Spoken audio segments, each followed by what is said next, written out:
Hello, thank you so much for tuning in today. I was recently interviewed on the Messy podcast hosted by Christina Applegate and jamie-lynn Sigler. And ever since then, I have had so many people, missing link members, friends, family members, asking me, what was it like? And they want me to just spill the tea on exactly what happened and had so many questions. And I asked my social media audience if you would want a podcast episode on this topic. And if so, what questions do you have? And a ton of questions were submitted. So I thought, why not spill the tea? And that's what we're going to do today.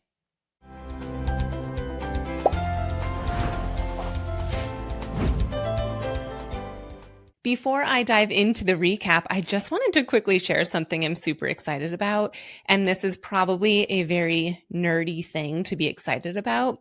But if you're just listening, you won't be able to see a difference in the video that I'm recording right now. But I purchased a brand new mic stand. And I'm so excited about this because I tend to think very deeply about how everything that I do affects people with MS. And I know that for lots of people with MS, cognitive overload is real. And even if you don't have MS, cognitive overload is real and applies to a lot of people daily. But with MS, it can happen more frequently and with less triggers, less stimulus, it still happens.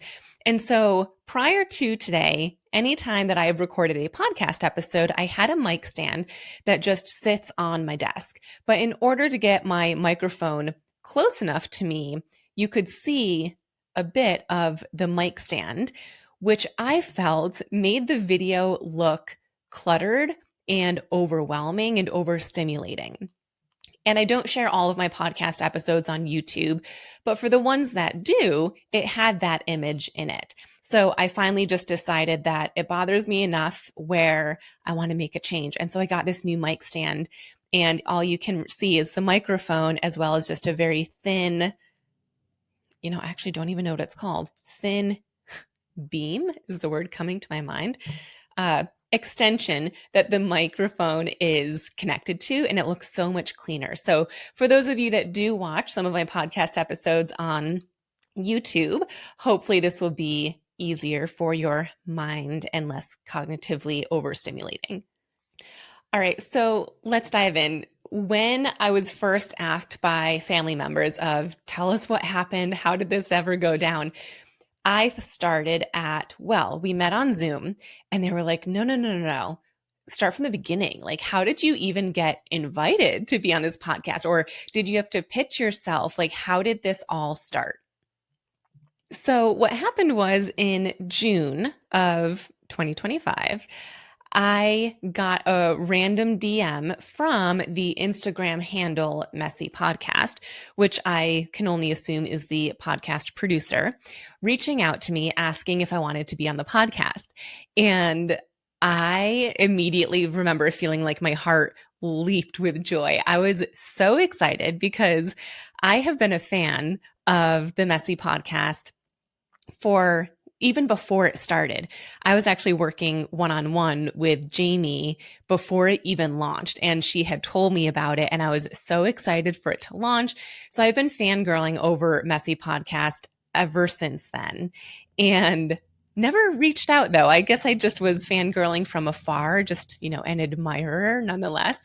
But when they reached out to me, I was actually at my parents'. It was on a Wednesday, and every Wednesday I bring my daughter and I over to my parents, and we meet up with my sister and her son, and we just have a very casual family dinner. So we had dinner. For some reason afterwards, I opened up my Instagram and I saw that, and I freaked out. I said to my mom and my sister, and I think my dad was around as well, like, oh my gosh, you'll never guess who I just got a message from. And they were all, my dad isn't super tech savvy and doesn't know of the Messy Podcast, but my mom and my sister were super excited for me. And it just asked if I had any interest in being on. And if so, can I let them know what my email is so that they can email me to set up a time? So immediately I say, yes, absolutely. Here's my email.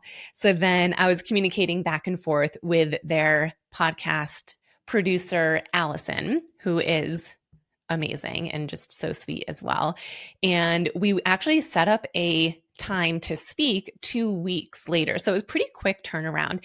Meanwhile, I was launching or getting ready to launch a brand new course called MS Research Made Simple. And I was going live in my Instagram stories, just explaining what work was going into it, what the different topics were.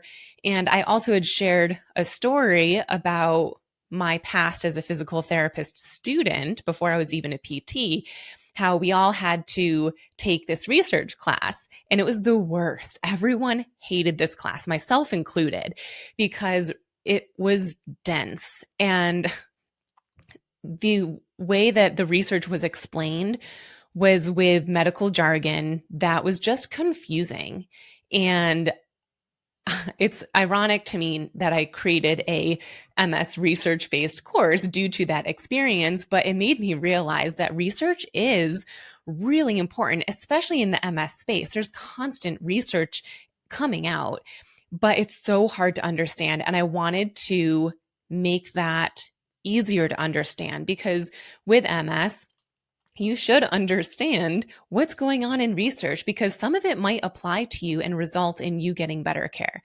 So anyways, I'm sharing this on my Instagram stories and Jamie reaches out to me saying, oh my gosh, can we have you on the podcast to talk about this? And of course, I responded saying, yes, absolutely. And it was already in the works. Her podcast producer had already reached out, but just confirmed that they really wanted me. They wanted to hear my thoughts, my expertise, my values on their podcast, which was just so affirming and just felt really great. Another question I received was, did you know Jamie or Christina beforehand? So I did know Jamie, and this was mentioned on the Messy podcast, but I actually met up with Jamie, gosh, maybe a year and a half ago now. Oh no, because my daughter's a year and a half. And I was 30 weeks pregnant, 31 weeks pregnant. I was very pregnant when her husband reached out to me, when Jamie's husband reached out to me saying, hey, it's around Christmas time, and I would love to gift Jamie a session with you in her parents' home because they were going to be visiting their hometown, which was only about like 6.5, 7-ish hours from me. And so, of course, I was like, yes, absolutely. Let's set it up. And so when she was visiting home for Christmas, I went there and worked with her one-on-one. Side note, it was the worst winter storm ever. It was supposed to take about 6.5, 7 hours, which it did take that amount of time to get there. But to get home, we hit the worst storm and it took probably 10 hours, maybe even longer. We had to drive so slow. It was so icy on the roads. And it was just a 24-hour trip. We left on a Friday and then I treated her and came home on a Saturday. So it was a very quick trip, but so amazing working with her and just getting to see what her goals are and help her figure out different ways to reach those goals. And then from there, we continued working together virtually up until I went on maternity leave, which was about 3 months later. But I had never met Christina before. We've been in similar atmospheres where, for example, she partnered with the company NeoWalk walking sticks, and I partnered with them at the same time. So Christina and NeoWalk came up with an MS specific walking stick. It's black and clear and it says FUMS on it. And anytime someone purchased an FUMS walking stick, I actually gifted my ebook. So we had that overlapping collaboration, but I never actually spoke to her. So this was my first time getting to actually speak with Christina. One question that I got from almost everyone was, were you nervous? And the easy answer is yes. I get nervous before speaking on stages, but I don't typically get nervous before podcast interviews. But the level of nervousness that I had felt was the same nervousness as right before I'm about to step on stage and give a presentation. My heart was racing before we even hopped on to record. I was sitting in, we recorded on an app called Riverside, which is where I record as well. So I was used to that platform, which was nice. But I was waiting in the waiting room, waiting for them to hop on, and just my heart was racing so much. I felt like I couldn't catch my breath, excited for sure, but also nervous. And I realized that one reason, the main reason I think that I was nervous was because I didn't know what to expect. They didn't send me any questions in advance of what they wanted me to talk about. And I didn't ask for any either because, being a listener of their podcast, their conversations just kind of flow. And I knew that's what would happen here as well. And I didn't want to push for an agenda, a script, or specific questions if it's not what felt natural in the moment. So they didn't send any questions. I didn't request any, but I had never heard an episode on their podcast before from a physical therapist, or really, I'm trying to think of all the episodes I've listened to, really a healthcare professional. And they have had some episodes of people who are healthcare professionals or clinicians, but they were being interviewed because they had a chronic illness. But I do not have MS. I don't have a chronic illness. And so I really didn't know, are they going to want to pick my brain as a physical therapist and a multiple sclerosis certified specialist? And it's going to be more like, hey, what do I do for this symptom? Or what do I know about this or that? Or are they going to want to hear stories about being a physical therapist or about my patients and what they've overcome? Or is it going to be about my journey becoming a physical therapist and working with people with MS? And I know that those kind of overlap. As I'm saying them out loud, they kind of overlap, but in my mind, they felt totally separate. And like my mind was just bursting with how many possibilities there could be of what they ask me.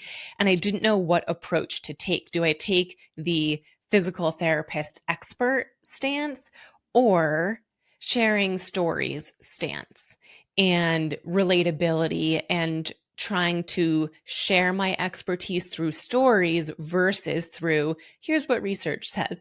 And if you listen to the episode, I do think it overlapped. It was a bit of both, but I was so nervous because I didn't know what vibe to go with or what was going to be expected of me or what I should share. So that was definitely nerve-wracking. One question I got was, what did you wear? So this is such a fun question. I actually just wore a t-shirt that I felt comfortable in and jeans that I felt comfortable in. And after the episode was recorded, I went downstairs to tell my husband all about it. And he was like, "Is that what you wore?" And I said, "Yeah, why?" And he's like, "Why didn't you wear your Missing Link logoed t-shirt?" I was like, well, I didn't want to be visually seen as an expert, I guess. I wanted it to feel like a conversation, a relatable conversation. And I don't know, I just felt like by wearing my work shirt with my logo on it, it just has a completely different vibe than, hey, we're all friends here, let's sit down and chat. And that's the vibe that I was going for. But for a second there, I was like, oh my gosh, did I make the wrong choice? Should I have worn my Missing Link shirt? But then quickly I was like, no, I stand by my decision. I wanted this to feel casual as they had told me it would, and just feel like, hey, we're all just friends in this room chatting about MS and PT. And that really was the vibe for the whole conversation. It was very casual. If you listened to the episode, you can probably tell that. But we went into so many different types of conversations, which I really loved. There were definitely conversations about physical therapy specific things and physical therapy exercises specific for MS. And we lightly touched on red light therapy and an exercise for sensation and real tangible things to help with certain symptoms and weaknesses from MS. But we also touched on mindset. And that component of mindset is what the majority of people who listened to that episode and then found me on social media, what they have messaged me saying is that the conversation that we had around mindset and the gap and the gain and goal setting and how we view our progress, that part is what made the biggest impact. I didn't necessarily feel pressure to say the right thing, but I did feel pressure to explain my knowledge and experience in a way that was relatable. Because while the majority of their listeners, I'm sure, have multiple sclerosis, I know that they also have listeners who don't have MS. They might have Parkinson's or another type of chronic illness. And even if you do have MS hits everyone so differently. And so I wanted to make sure that whatever my answers were, the listener could see themselves in that situation and would be able to apply what I'm saying to their specific life with MS. I also received a question around, like, did you guys get to talk much before or after, or was it just immediately press record? Like, how did that go down and how much did you talk to them? And we didn't really spend too much time before or after talking. Most of it was the actual podcast recording. We hopped on, of course, we did say hello. It was actually really funny because, as I mentioned earlier, I've met Jamie, I've worked with Jamie, we talk every now and then, but I've never met Christina. And it really took me aback because Jamie and I were like, hey, how are you? Nice to catch up. And Christina just kind of chimed in as like, hey, we love your work.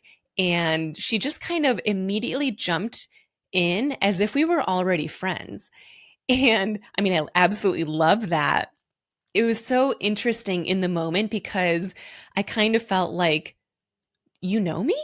Like, I didn't know that she even knew who I was. I guess I had assumed that maybe Jamie or their podcast producer wanted me on, and Christina was just like, yeah, sure, whoever this chick is. I mean, I know that they have mentioned me on their podcast before, which I'm super grateful for. But it just really took me aback that Christina really acted as if we're already friends, no need for introductions. And she made it a point several times to share how she does follow me and she loves my work. And that was really cool to hear that she knows me on that level.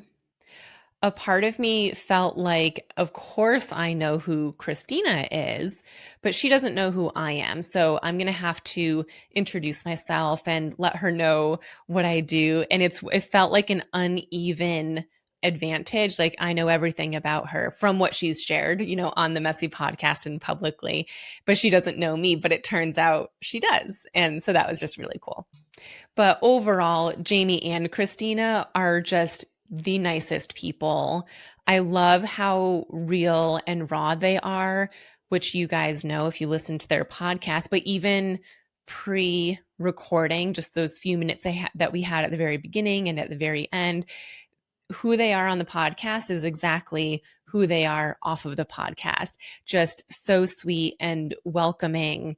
And it truly just felt like a conversation with friends. And we just kind of dove in and picked up wherever it felt right. Another question I received was, Jamie mentioned working one-on-one with you. Is that an option for out of state? So at this time, I am only offering group coaching. I don't have the availability anymore for one-on-one coaching. So it is small group, usually 6 people. Every now and then I get a 7th and I just can't get myself to turn anyone down. So sometimes it's 7 people. So as of right now, if you're looking to work with me, then the best way would be through that group coaching experience. And I do have a wait list for that. I will be opening the waitlist for our next round soon. I usually offer this around 4 times a year. So even if within the next few months isn't a good timing, but you know you're interested at some point, then I would recommend filling out the waitlist application so that when we do open it up, you're going to be the first person, along with anyone else on the waitlist, that we open it up to. Typically, so far, every time that I have launched a new group coaching group, I go to my missing link members first to see if anyone wants a spot, and then the wait list.